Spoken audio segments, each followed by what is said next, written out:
حتى في الفنادق انا شفت كتير. انا فاهمه ليه المصريين واخدين الانطباع ده، انا فاهمه عشان انا شفت. انا ما اقدرش اقول عليهم رقصات، حتى انا شفتهم على المسرح انا بتكسف اتفرج عليهم. انا ما اقدرش. انا لسه من اسبوعين، انا مش هقول انا كنت فين. كنت في كباريه مستوى واطي جدا، وواحده دخلت بتعمل حركات، يعني مش كفايه حركات في لا، حركات في الوش واللسان وحاجات سافله جدا.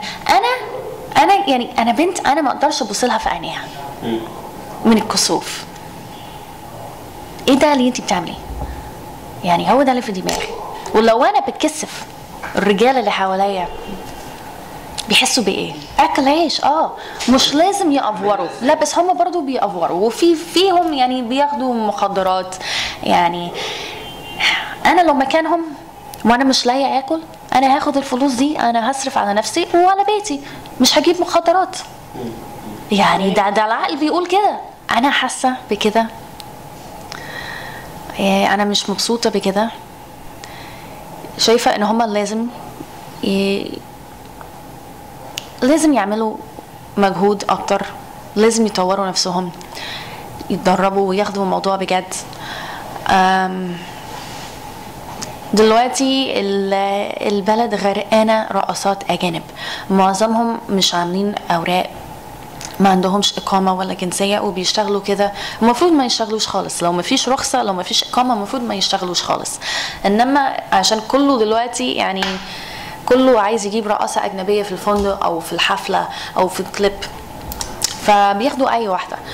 وانا اجنبيه، بس انا شايفه ان ده مش صح برضو. يعني لازم يبقى في مجال وفرص للمصريات، بس في نفس الوقت زي ما انا قلت هم يطوروا نفسهم، عشان في فرق كبير في المستوى، في اللبس، في البدل، في مستوى الرقص، في الاتيتود، في التصرفات. ف لازم يفكروا في حاجه جديده، عشان الرقص ده اصلا بتاع المصريات مش بتاع الاجانب. فحرام وعيب لما احنا بنبقى ناجحين اكتر منهم وواكلين السوق كلها. دي الحقيقه بالنسبه للمصريه عكلايش، بس حتى للمصريه اللي عايزه تتشهر بتتشهر بطريقه مش محترمه. من دون ما اذكر اسامي، يعني في 2 عملوا كليبات مبتذله جدا جدا جدا، وكل ده عشان يوصلوا للشهرة بعد صافينار. كانوا عايزين يقلدوا صافينار، انما انا مش شايفه ان صافينار مبتذله، لا، هي ليها الشخصيه بتاعتها. انما لما واحده بتيجي تقلد كده تبقى مبتذله وبتأفور، مش لايقه عليها وبتأفور، بتقلل من نفسها، وبعد كده في الاخر يعني تتهبس. هم فين دلوقتي؟